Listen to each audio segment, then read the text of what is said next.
আমার এই একটা কথা শুনলে স্বপ্ন যদি হয় ঢাকা বিশ্ববিদ্যালয় বা অন্যান্য পাবলিক বিশ্ববিদ্যালয়, তুমি কলেজের স্টুডেন্ট, তোমার চান্স নিশ্চিত।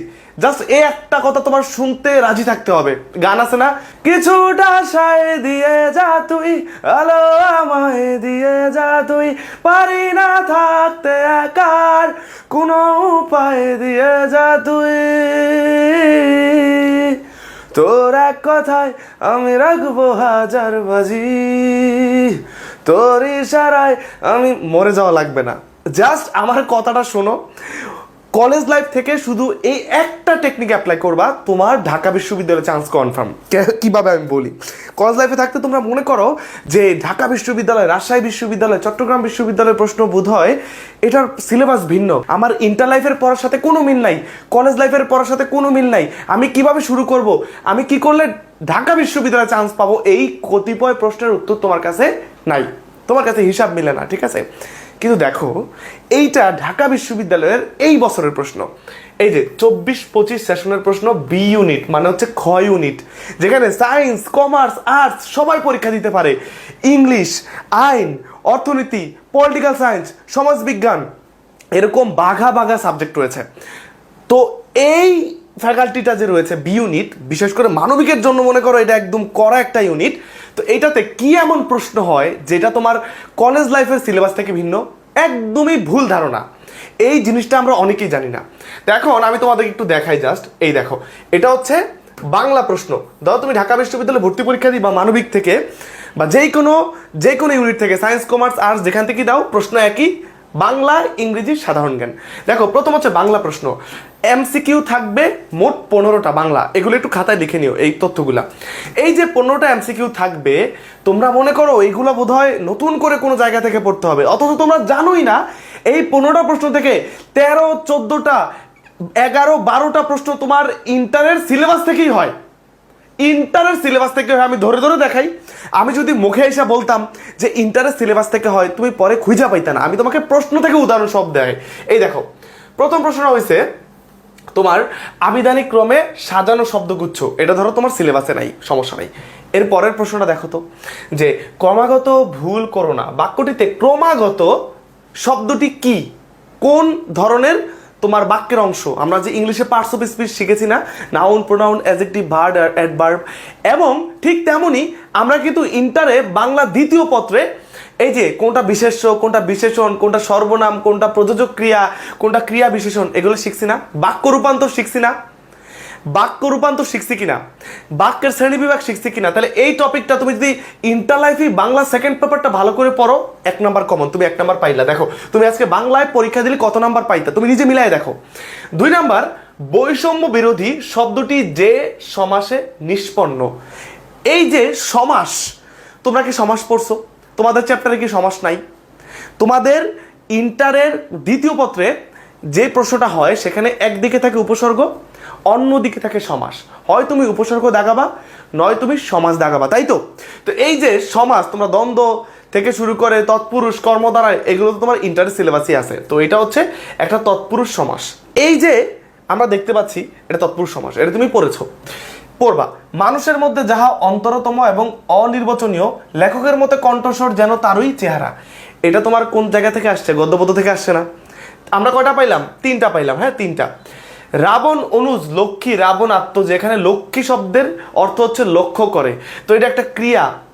4টা প্রশ্ন, এটা আসছে বিভীষণের প্রতি মেঘনাথ থেকে। দেখো 4টা প্রশ্ন, ইন্টারে পড়লে তুমি ঢাকা বিশ্ববিদ্যালয়ে চান্স পাবা।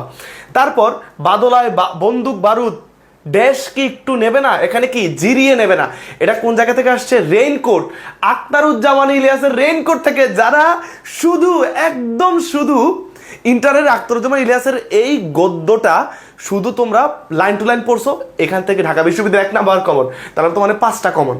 বিলাসী গল্পে উল্লেখ নেই, কার কথা? হুমায়ুনের, ভূদেব বাবুর, তোগলক খাঁর, বাবরের নাম উল্লেখ নাই। তাইলে দেখো, এইটা তোমার বিলাসী গল্প থেকে আসছে, তোমার 6টা প্রশ্ন কমন, তুমি 6 পাইছো ঢাকা বিশ্ববিদ্যালয়ে। তারপর কাজী নজরুল ইসলামের মতে আত্মনির্ভরশীলতা আসে কি করলে? আত্মাকে চেনার মধ্য দিয়ে। এটা আমার পথ থেকে আসছে। তোমরা ভাবো প্রশ্নগুলো হয়তো অনেক জায়গা থেকে আসে, আমি কিভাবে শুরু করব, চান্স পাবো না। আজকের ভিডিওটা দেখো, এবং যারা এই পিডিএফটা পেতে চাও, এবং আমি তোমাদের ইংরেজিতে যাদের ভয়, ঢাকা বিশ্ববিদ্যালয়ে কিভাবে শব্দার্থ কমন পাবে, কারণ শব্দার্থ থেকে অনেক প্রশ্ন আসে। 333টা ওয়ার্ডের একটা পিডিএফ তোমাকে দিয়ে দেবো, ওইখান থেকে তুমি শব্দ কমন পাবা। আর এই পিডিএফটাও দিয়ে দেবো এই প্রশ্নের। তোমরা জাস্ট ভিডিওটা শেয়ার করে আমাকে ইনবক্সে দেখাও যে ভাই আমি আপনার ভিডিও শেয়ার করছি, একটা স্ক্রিনশট দেখাও। তুমি তোমার আইডিতে টাইমলাইনে সর্বোচ্চ শেয়ার করো, বন্ধুদেরকে মেনশন করো, দিয়ে স্ক্রিনশট পাঠাও, আমি তোমাকে এই জিনিসগুলো দিয়ে দেবো। তুমি গুছায় পড়লে ইনশাল্লাহ তোমার ঢাকা বিশ্ববিদ্যালয় বা যে কোনো পাবলিক বিশ্ববিদ্যালয় চান্সের ক্ষেত্রে তুমি আগে থাকবা। পরে দেখো কয়টা হইলো, 7টা প্রশ্ন আমাদের কমন। সোনার তরী কবিতায় বর্ণিত ঘটনা দ্বারা হচ্ছে সকালের। আমাদের কয়টা প্রশ্ন কমন? 9টার মধ্যে 8টাই আমাদের কমন আছে বাংলা থেকে। দেখো যেগুলো আমরা ইন্টারে পড়বো। বাংলাদেশের সঙ্গে সম্পৃক্ত রবীন্দ্র রচনা কোনটা? ছিন্নপত্র। এটা রবীন্দ্রনাথ ঠাকুরের একটা জায়গা থেকে আসছে, মানে একটা কাব্যগ্রন্থ বা একটা জায়গা থেকে আসছে। তো রবীন্দ্রনাথ ঠাকুরকে নিয়ে যারা তার কবিতাগুলো পড়বা, তার গদ্যগুলো পড়বা, তার ওই কবি পরিচিতিরা পড়লেও কিন্তু তোমাদের এখান থেকে কমন পড়বে। তাহলে 10টা থেকে 9টাই কমন। পোর খাওয়া শব্দের বিশিষ্ট অর্থ হচ্ছে প্রতিকূলতা পেরানো। এটা আসছে তোমার একটা ধরো বাগধারা বা ইত্যাদি জায়গা থেকে, এটা একটু মুখস্থ করতে হবে। এরপর লিটারাল শব্দের পরিভাষা কি? ভাই তোমাদের ইন্টারের বাংলা দ্বিতীয় পত্রে পারিভাষিক শব্দ 10 নাম্বারের একটা প্রশ্ন, যেখানে মোটামুটি আমরা প্রায় সবাই 8-9 পাই। তো এই পারিভাষিক শব্দ থেকে ঢাকা বিশ্ববিদ্যালয়ের প্রশ্ন আসছে। তো এই যে 12টা থেকে তোমার 10টাই কমন। দুর্যোগে হাল ঠিক মতো রাখা বার, এখানে হাল শব্দের অর্থ কি? এটা কোন কবিতা থেকে আসছে কেউ বলতে পারবা? কমেন্ট করে জানাও তো। দেখো তোমাদের 11টা কমন। রোকেয়া সাখাওয়াত হোসেনের রচনা নয় পদ্মা কুকরে, এইটাও তোমাদের বই থেকে আসছে। দেখো তারপর অধ্বনির বিবৃত উচ্চারণ, এইটা তোমাদের বাংলা দ্বিতীয় পত্র থেকে আসছে। তোমরা শিখছো না বাংলা একাডেমির প্রণীত বাংলা বানানের অধ্বনির নিয়ম, রফলার জফলার নিয়ম, 5টি নিয়ম শিখছো কিনা? এটা 1 নাম্বার প্রশ্নেই থাকে তোমাদের বাংলা দ্বিতীয় পত্রের। তাহলে দেখো তোমাদের 15টা থেকে ডিরেক্ট 13টাই তোমাদের ইন্টারের সিলেবাস থেকে। তো তুমি যদি ইন্টার লাইফে খুব ভালো করে পড়ো বাংলাটা, ঠিক আছে, তাহলে তোমার কিন্তু ঢাকা বিশ্ববিদ্যালয় প্রস্তুতি ডান। তুমি ঢাকা বিশ্ববিদ্যালয় বাংলায় পাস, এবার তোমার ইংরেজিতে পাস করাই। চলো দেখো ইংরেজি প্রশ্ন, ইংরেজি সবার ভয়ের কারণ। তো ভয়ের কারণ অবশ্য আছে, তারপর আমরা ভয়ের কারণ একটু পানি করে দেওয়ার চেষ্টা করব। দেখো কি আসছে খেয়াল করো, যে দেখো the fire fighters work for 5 hours to dash the blaze. মানে যারা আগুন নিভায়, আমরা জানি কারা আগুন নিভায়, দমকল কর্মী, তাই না? তো তারা 5 ঘন্টা ধরে চেষ্টা করতেছে আগুনটা নিভাইতে। তো এখানে যেটা জিনিসটা বসবে সেটা হচ্ছে নিভানোর কাজে বসবে। তো এই যে পুট অফ, এখানে একটু ভুল আছে, ডাবল অফ হবে। পুট অফ, এই পুট অন, পুটিন মানে ধরো কোনো কিছু পরিধান করা, কোনো কাপড় চোপড় পরা, ঠিক আছে, এগুলো হবে না, হবে পুট আউট মানে কোনো কিছু নিভানো। তার মানে এটা কোন জায়গা থেকে আসছে? এটা আসছে অ্যাপ্রোপ্রিয়েট প্রিপোজিশন বা ফ্রেজাল ভার্ব, এই টাইপের চ্যাপ্টার থেকে আসছে। তো এইগুলো হচ্ছে মুখস্থ চ্যাপ্টার, যে কোনো একটা বই ধরে মুখস্থ করলেই এখান থেকে কমন পড়ে। He went to the hospitals after dash on the head a bottle. মানে একটা ব্যক্তি হাসপাতালে গেছে যখন সে তার মাথার মধ্যে বাড়ি খাইছে, কি দিয়া? ঠিক আছে, হ্যান্ড উইথ আ বটল, মানে হাতের একটা বোতল দিয়ে বাড়ি খাইছে। তো এখানে শূন্যস্থানে কি বসবে? তো এইখানে দেখো শূন্যস্থানে তোমার দেখো রিসি বা হিট, এটা হয় না। হিট এটা হয় না। হিটিং, এখানে হিটিং হওয়ার কোনো হিটিং হইতে পারে, কারণ তোমার এই আফটার একটা প্রেপোজিশন, এরপরে আইএনজি হইতে পারে। কিন্তু হিটিং দিলে যেটা হয় যে সে বোতল নিজের গায়ে নিজে আঘাত করছে, যেটা মিলে না। বিং হিট দিলে যেটা হয় সে বোতল দ্বারা আঘাত প্রাপ্ত হয়েছে। এখানে হিটের জায়গায় তোমরা দিতে পারো যে একটা ব্যক্তি যেহেতু পাস্ট আছে, তাহলে হিট, এখানে হিটের পাস্ট টেন্স কেন বসলো না? দেখো হিট, পুট, এরকম কিছু তোমার ভার্ব আছে যাদের প্রেজেন্ট, পাস্ট পার্টিসিপল একই ফর্মে হয়। এগুলো মুখস্থ করলে কমন পড়ে যায়। তো এখানে হিটই হবে, ঠিক আছে, হিট হবে। তো বিইং হিট। তারপর চুজ দ্য ইনকারেক্ট স্পেলিং আছে তোমার যারা বিশ্ববিদ্যালয়ের প্রস্তুতি নিবা, 100 থেকে 150 স্পেলিং পড়লে, মানে সঠিক বানান পড়লে একটা কমন, 2টা কমন পড়ে যায়, প্রত্যেক বিশ্ববিদ্যালয়ে আসে। তো এখানে সঠিক বানান কোনটা, মানে বেঠিক বানান কোনটা সেটা চাইছে। ইনকারেক্ট বানান, ইনকারেক্ট বলছে নাকি কারেক্ট বলছে, এটা খেয়াল করতে হবে। এখানে আমাদের 4টার মধ্যে এমন একটা বানান আছে যেটা ভুল বানান, তো এটা আমাদের বের করতে হবে। যেমন এপ্রিহেনশন সঠিক, ট্রাঙ্কুইলিটি শান্ত করা সঠিক, ডুপ্লিসিটি সহজ।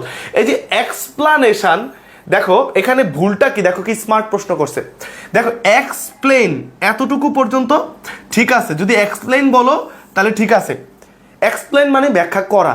কিন্তু যখন সেটা নাউন ফর্মে আসবে তখন এই এই যে আইটা থাকবে না, এক্সপ্লানেশন হয়ে যায়, আইটা বাদ হয়ে যায়, এটা অনেকেই জানে না। তো এখানে যেহেতু আই দিয়ে দিছে তাহলে এটা ভুল, তার মানে এটা সঠিক উত্তর। আবার দেখো এই দেখো এখানে বানান আসছে, এখানে আসছে কি, এখানে আসছে তোমার শব্দার্থ সিনোনিম, দেখছো এটা চাইছে যে ডেভিয়েট, এর মানে ডাইগ্রেস হবে কোনো কিছুকে তোমার, মানে এটা জাস্ট সিনোনিম চাইছে, এটা অর্থটা হুবহু মনে পড়তেছে না, বাট এটা ডাইগ্রেসই হবে। কন্টিনিউ করা বা পারভেট বা অল্টারনেট এগুলো হয় না কোনোভাবে। তো এই যে শব্দার্থ আসে, দেখো শব্দার্থ আসে, তারপর এরকম তোমার কি টেন্স আসে, হ্যাঁ, তারপর আমরা দেখবো এইগুলো খুবই সহজ, তুমি জাস্ট পড়লে সহজ। এরপরে দেখো ফিগার অফ স্পিচ আসছে, নট এটা parts of speech. Figure of speech মানে হচ্ছে তোমার সাহিত্যের কিছু লিটারারি টার্ম।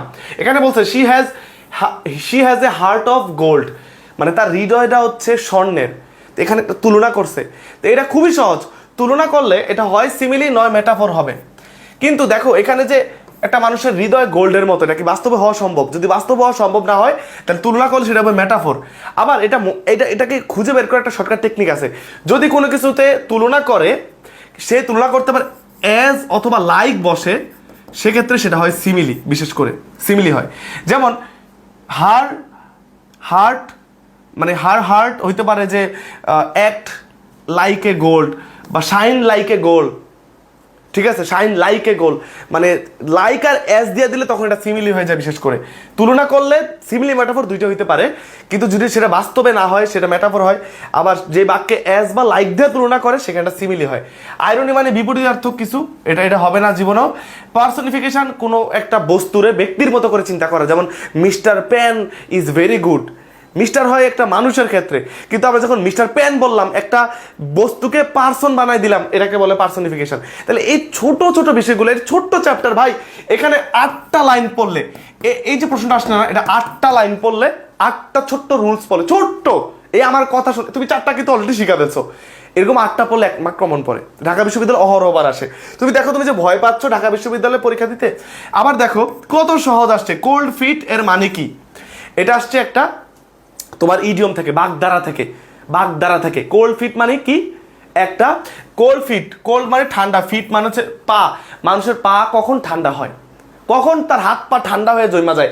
যখন সে নার্ভাস থাকে। এটা তো নার্ভাস হবে, ভেরি ইজি। তারপর এরকম অনেক মজার ইডিয়ম আছে যেগুলো মনে রাখা যায়, এরকম এগুলো মুখস্থ। দেখো মুখস্থ জিনিস কয়টা আসছে। যারা গ্রামার ভয় পাও, ভাবো যে গ্রামার না পারলে হয়তো ঢাকা বিশ্ববিদ্যালয়ে চান্স পাবো না, মুখস্থ জিনিস দিয়েই তুমি অনেকটা পার পেয়ে যাবা। তারপর দেখো কি আসছে, অ্যান্টোনিম। দেখো এই একটা শব্দার্থ, একটা বিপরীত শব্দ, একটা বানান, একটা বাগধারা, এই যে মুখস্থ দিয়েই ঢাকা বিশ্ববিদ্যালয়ে পার পাওয়া যায়। ঢালাই মুখস্থ করতে হবে, এগুলা লিমিটেড, অনেক বেশি জিনিস মুখস্থ করতে হবে না। অ্যান্টোনিম রিগোরাস, এর মানে বিশাল বড় কিছু বোঝায়। এর অ্যান্টোনিম বিপরীতার্থক শব্দ চাইছে। রিগোরাস মানে অনেক কিছু, মানে ধরো বুঝায় যে অনেক বিশাল কিছু বা অনেক বেশি এরকম কিছু বুঝায়, যেটা অনেক তোমার ফ্লেক্সিবলের বিপরীত, তাহলে এটা অ্যান্টোনিম হবে ফ্লেক্সিবল।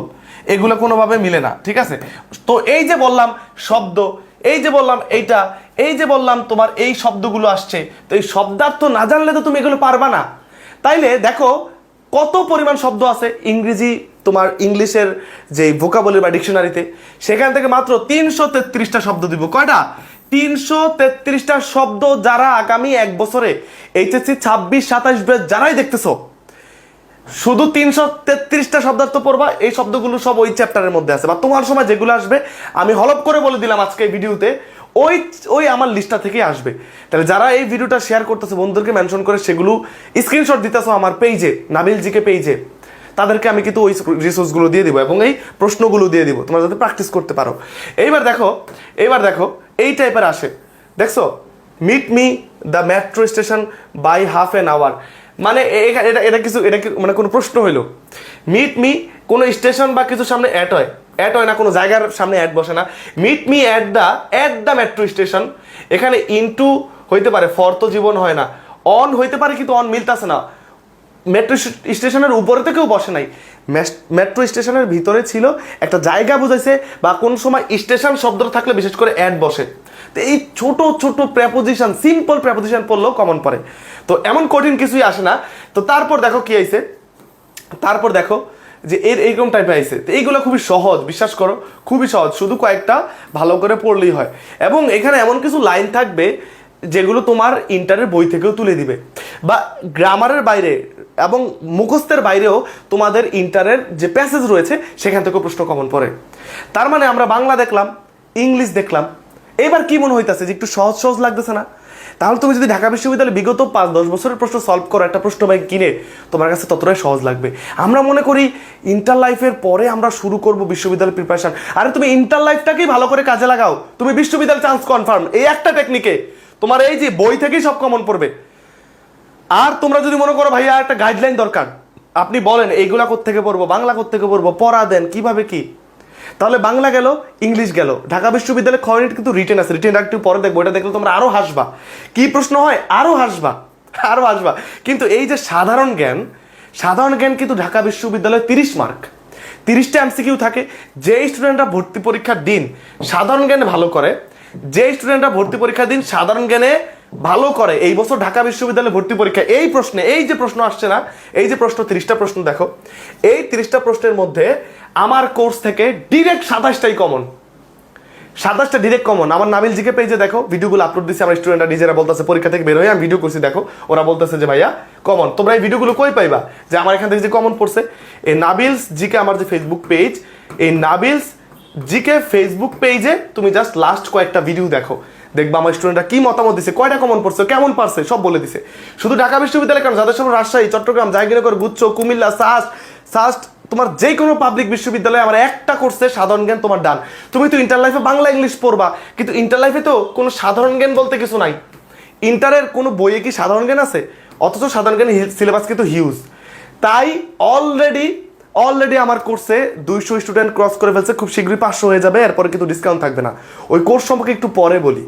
তো এই দেখো সাধারণ জ্ঞান এগুলো সব আমার কোর্স থেকে কমন পড়ছে, সব আমার কোর্স থেকে ডিরেক্ট কমন পড়ছে, সাধারণ জ্ঞানের ডিরেক্ট কমন পড়ছে। এবং শুধু কোর্স কেন, আমার বই থেকেও ডিরেক্ট কমন পড়ছে, আমার যে সাধারণ জ্ঞানের বই সে বই থেকেও ডিরেক্ট কমন পড়ছে।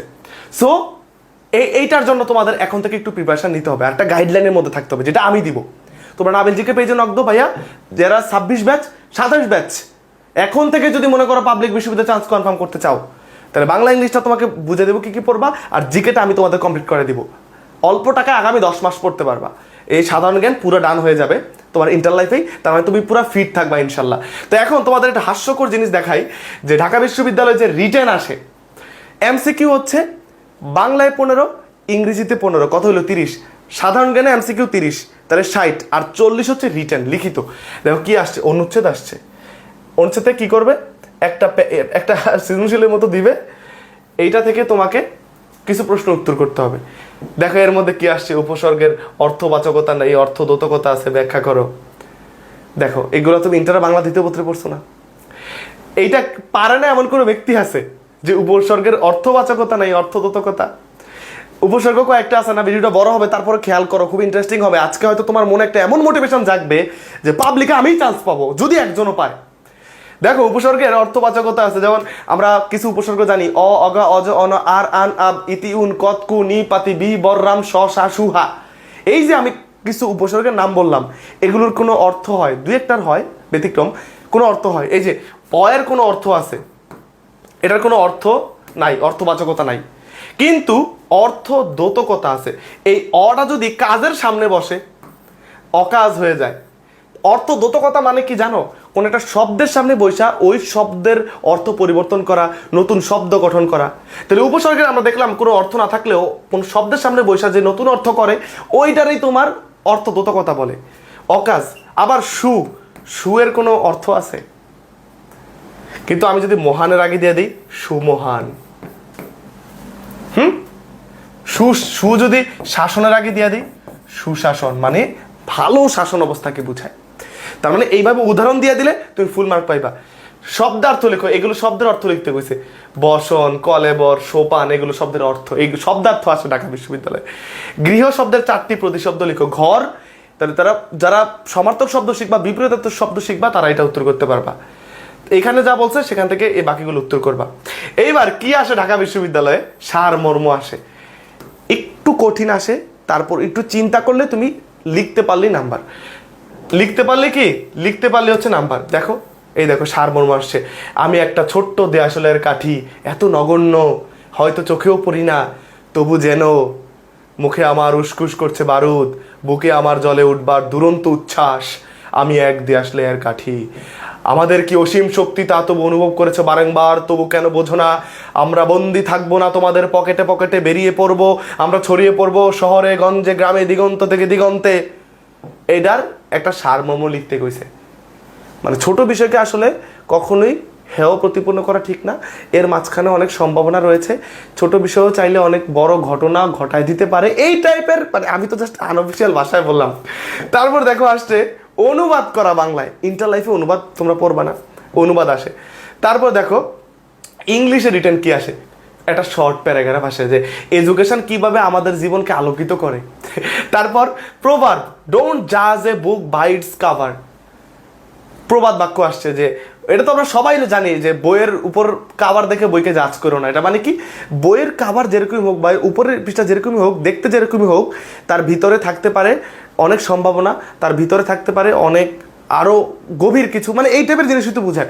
এটা লিখলে আবার 5টা শব্দ দিছে, এই শব্দের 5টা সেন্টেন্স বানাইবা, সেন্টেন্স মেক করবা। তো এই আসে তোমার ঢাকা বিশ্ববিদ্যালয়ে ভর্তি পরীক্ষায়। তো এইখানে তুমি দেখো যারা প্যানিক হয়ে গেছো অনেক, যে কি না কি আসে, ইন্টার লাইফে ফোকাস থাকলেই পাবলিক বিশ্ববিদ্যালয় চান্স কনফার্ম, কিন্তু তোমাকে সেই ফোকাসটা থাকতে হবে। এবং তুমি আজকে এই ভিডিওটা দেখা মোটিভেটেড হইয়া পড়া শুরু করলা, কিন্তু তোমার কোনো নির্দিষ্ট সিস্টেম নাই, কোনো গাইডলাইন নাই, তুমি 1 সপ্তাহ 10 দিন পড়ার পর দেখবা আর কোনো ধরনের তোমার কোনো পড়ার আগ্রহী থাকবে না, কারণ আমরা মানুষের এরকম। তাই যারা এইচএসসি 25 ব্যাচ হয়তো ভিডিওটা দেখে অনেকে হাই হাই করতে পারো যে তোমাদের এরকম কেউ বুঝায় নাই কখনো, বা যারা 26-27 ব্যাচ তোমাদের সামনে রয়েছে সুবর্ণ সুযোগ, আজকে সিদ্ধান্ত নাও যে তুমি কি হতে চাও। পাবলিকান হতে চাও, ঢাবিয়ান হতে চাও, রাবিয়ান, চবিয়ান, কুবিয়ান, জাবিয়ান, জবিয়ান হইতে চাও, তাহলে যেটা বলবো যে Bangla English text book plus যা আছে ইন্টারের সিলেবাসে খুব ভালো করে পড়ো। যারা সায়েন্স থেকে পড়তেছো, সায়েন্সের কমিউনিটি পড়লে গ্রুপের সাবজেক্টগুলো ভালো করে পড়ো, বাংলা ইংলিশ সহ ভালো করে পড়ো। এইগুলো ভালো করে পড়লে ইন্টার রেজাল্টও ভালো করবা এবং তুমি বিশ্ববিদ্যালয়ে চান্স পাবা। ইন্টার রেজাল্ট যদি ভালো হয় তাহলে তুমি আরো বেনিফিটেড হবা, কারণ ঢাকা বিশ্ববিদ্যালয়ে তোমার ইন্টার রেজাল্ট থেকে একটা মার্ক যোগ হবে। দেখো ঢাকা বিশ্ববিদ্যালয়ে ভর্তি পরীক্ষায় পরীক্ষাটা হয় কত, 120 মার্কে, এর মধ্যে 40 হচ্ছে এমসিকিউ, 60 হচ্ছে এমসিকিউ, 40 হচ্ছে রিটেন, আর এই যে 20 নেওয়া হয়, এটা নেওয়া হয় তোমার রেজাল্ট থেকে, মোট 120। এই 20 মার্কের মধ্যে 10 মার্ক হচ্ছে এসএসসি আর 10 মার্ক হচ্ছে এইচএসসি। কিভাবে রেজাল্ট থেকে মার্কটা যোগ হয়, যেমন তোমার এইচএসসির যে রেজাল্টটা, এইচএসসি ইকুয়াল টু ইন্টু 2, এসএসসিও ইন্টু 2, মানে এখানে যদি তোমার জিপিএ 5 থাকে 5 দুগুণে 10, এখানেও 5 থাকলে 5 দুগুণে 10। এখন কারো 5 নাই, 4.50 আছে, ইন্টু 2 দিলে কত হয়, 4 দুগুণে 8 রেখে 9 হয়, 10 মার্কের জায়গায় 9 পাইলা। তাহলে যদি রেজাল্ট ইন্টারে ভালো করো, তোমার সিলেবাস ভালো করে কমপ্লিট করতে পারো, পাবলিকেও চান্স পাবা, অটোমেটিক কিছু ফ্রি মার্কও পাবা, আরও অনেক বেনিফিট আছে। এগুলো বোঝানোর বিষয় যেগুলো আমি 8 ব্যাচে বোঝাই। এখন ইন্টার লাইফে কোনো সাধারণ জ্ঞান নাই, তাই সবাই আমার সাধারণ জ্ঞানের ব্যাচে ভর্তি হচ্ছে। গত বছর মানে যারা 24 ব্যাচ পরীক্ষা দিয়েছে, আমি 6000 স্টুডেন্টকে পড়িয়েছি, আলহামদুলিল্লাহ 6000 শিক্ষার্থী। এই 6000-এর মধ্যে এইবার তো 24 ব্যাচ ঢাকা বিশ্ববিদ্যালয়ে ভর্তি পরীক্ষা দিল। তোমরা যারা 25 ব্যাচ, তোমাদের মধ্য থেকে আমার 6000-এর মধ্যে কমপক্ষে 800-র মতো স্টুডেন্ট ছিল। আর যারা 26 ব্যাচ, তুমি ভাবতেছো আমি শুরু করবো, আরে ভাই আমি যখন 24দেরকেই পড়াচ্ছিলাম তখনই 26 ব্যাচের মনে 400 থেকে 500 স্টুডেন্ট ছিল এই 6000-এর মধ্যে। তাহলে এখন এটা হচ্ছে ইট ইজ হাই টাইম তোমার ডিসিশন নিতে হবে যে যেহেতু সাধারণ জ্ঞানটা আমার ইন্টার সিলেবাসে নাই, নাবিল ভাইয়ের সাথে এটা কমপ্লিট করে ফেলি। অলরেডি আমার এখানে 500 জনের মতো স্টুডেন্ট হয়ে যাবে, এবং এইচএসসি পরীক্ষা দিতে দিতে ইনশাল্লাহ আশা রাখি 1000-এর মতো স্টুডেন্ট হয়ে যাবে যদি আল্লাহ দেয় আর কি। তো সেই জায়গা থেকে তুমি কি হবা কিনা ডিসিশন নিতে হবে, আজকে নিতে হবে যে ভালো করতে চাও কিনা, যেহেতু কঠিন কিছু না। এইটা হচ্ছে আমার কোর্সের মডিউলটা, আমি তোমাদেরকে একটু বলে দিই। এখন তোমাদের ডিসকাউন্ট চলতেছে, একদম ডিসকাউন্ট চলতেছে। এখন যারা ভর্তি হবা 26 ব্যাচ, 27 ব্যাচ বা 25 ব্যাচ, বা যারা এইচএসসি 24 ব্যাচ সেকেন্ড টাইমার হিসেবে ভিডিওটা দেখতেছো, যারা অন্যান্য বিশ্ববিদ্যালয় সেকেন্ড টাইম দিবা, তোমাদের জন্য একটা কোর্স। দেখো এই কোর্সে তোমরা ঢাকা বিশ্ববিদ্যালয়, রাজশাহী, চট্টগ্রাম, জাহাঙ্গীরনগর, গুচ্ছ, মেডিকেল, যারা মেডিকেল ভর্তি পরীক্ষা দিবে সেখানে কিন্তু 10 মার্ক রয়েছে জিকের, নার্সিং, কুমিল্লা বা জিকের তোমার যত জায়গা আছে এই একটা কোর্সে ডান হয়ে যাবে। ক্লাস হবে ফেসবুক সিক্রেট গ্রুপে, ক্লাসের পর রেকর্ডেড থাকবে, এত চাপ নাই। এখন এইচএসসির 25-এর পরীক্ষার পর মূলত বেশি ক্লাস শুরু হবে। এখন যারা কলেজে আছো অত চাপ পাবা না, সপ্তাহে 2টা করে ক্লাস, তুমি ক্লাস মিস করলেও রেকর্ডেড করে নিতে পারবা, আমার কোনো সমস্যা নেই। তুমি ক্লাস পাচ্ছ, তুমি জিকের পুরো সিলেবাস কমপ্লিট করবা, ওই প্রতি ক্লাসের উপর এক্সামও পাচ্ছ, তাহলে এক্সামটা আমার এখানে দিতে যাবা, আলাদা কিনতে গেলে 500-1000 টাকা লাগতো। তুমি ক্লাসের পর যে পিডিএফটা দিব, স্লাইডগুলো দিব, ওইখান থেকে তুমি কমন পাবা প্রশ্ন, ওইটাও পেয়ে যাচ্ছ একটা ম্যাটেরিয়ালস। তারপর তুমি সলভ ক্লাস পাবা, মডেল টেস্ট পাবা, প্রশ্ন সলভ পাবা। মানে তোমার আগামী 10 মাস মাত্র 1500 টাকায়, মাত্র 1500 টাকায় আগামী 10 মাস পড়তে পারবা। তাহলে প্রতি মাসে কয় টাকা করে হয়? মাত্র আগামী 10-12 মাস শুধু 1500 টাকা পে করবা, ব্যাস তুমি পুরা জিকে নিয়ে কোন টেনশন নেই, আমি আছি, তোমার গাইডলাইন দিব। তোমাকে হয়তো অনেক বেশি আমি দিতে পারবো না, কিন্তু এটা বলতে পারি যদি আমার কথা শোনো, তোমার ইনশাল্লাহ পাবলিকিয়ান হওয়ার স্বপ্ন পূরণ হবে, এই বিশ্বাস আমি রাখি, আর সেই বিশ্বাস রেখেই কথাগুলো আমি বলছি। সো এখন এই কোর্সের দাম কিন্তু তোমার 2500-2600 টাকা। তুমি যদি আগামী 1 সপ্তাহের মধ্যে ভর্তি হও, যত ভিডিওটা দেখতেছো, তুমি যখনই দেখো বলবা যে ভাই আমি ভিডিওটা দেখে আসছি, একটা স্ক্রিনশট দিতে পারো ভিডিওটার, যখনই দেখবা ভিডিওটা দেখে আসলে তোমাকে আমি 1500 টাকা রাখবো। আর একসাথে যদি 2 জন 3 জন 4 জন ফ্রেন্ড একসাথে অ্যাড হও, তাহলে এখান থেকে আরও হিউজ ডিসকাউন্ট দিয়ে দেবো সবাইকে। সো যারা ভিডিওটা দেখছিলে, যদি একটু উপকার করে থাকি, তাহলে তোমরা সবাই ভিডিওটা শেয়ার করে দিও, শেয়ার করে স্ক্রিনশটটা নিয়ে আমাকে আমার পেজে দিলে তোমাদের এই ম্যাটেরিয়ালসগুলো আমি কিছু দিয়ে দেবো, যে 333টা ওয়ার্ডও আমি দিয়ে দেবো ইনশাল্লাহ। আর কোর্সে ভর্তি হতে নাবিল জিকে আমার যে ফেসবুক পেজ, যে পেজে দেখছো, হয়তো যারা ফেসবুকে দেখছো, এই পেজে নক দিয়ে ফেলো। আর ইউটিউবে নাবিল হাসান অফিসিয়াল ইউটিউব চ্যানেলটা দেখে থাকলে তোমরা ফেসবুকে এসে পেজে এসে নক দেবো, ইনবক্সে, পেজের ইনবক্সে, যে ভাই আমি ভর্তি হতে চাই, আপনার জিকে কোর্স, আমি 25 ব্যাচ, আমি 26 ব্যাচ, আমি 27 ব্যাচ, কোনো সমস্যা নেই। বাট একটা কথাই বলবো, এখনই সময় তোমার সিদ্ধান্ত নেওয়ার, যে তুমি যদি পাবলিকান হতে চাও, এই ভিডিওটাই হতে পারে তোমার ফেসবুকে স্ক্রল করা শেষ ভিডিও, এরপর তুমি পড়াশোনার টেবিলে বসবা। আর নক দিয়ে ফেলো নাবিল জিকেতে, ভর্তি হয়ে যাও, আমাদের ক্লাস চলছে, তুমি অনেকটা আগায় থাকবে ইনশাল্লাহ। আর এখন এত বেশি কম্পিটিশান, এই আগে থেকে সবাই প্রিপারেশন নেয়, আমার কাছে যে এতজন পড়ে, আর অন্য ভাইয়ের কাছে আরও পড়ে, অন্য ভাইয়ের কাছে আরও পড়ে, সব কিছু পড়ে মিলে কিন্তু অনেকেই আগায় থাকতেছে, তুমি হয়তো জানো না, তুমি পিছিয়ে থাকবে কেন? সো নক দিয়ে ফেলো, তোমার জন্য শুভকামনা, আশা করি স্বপ্ন পূরণে এখন থেকে তুমি লেগে পড়বে ইনশাল্লাহ। আসসালামু আলাইকুম।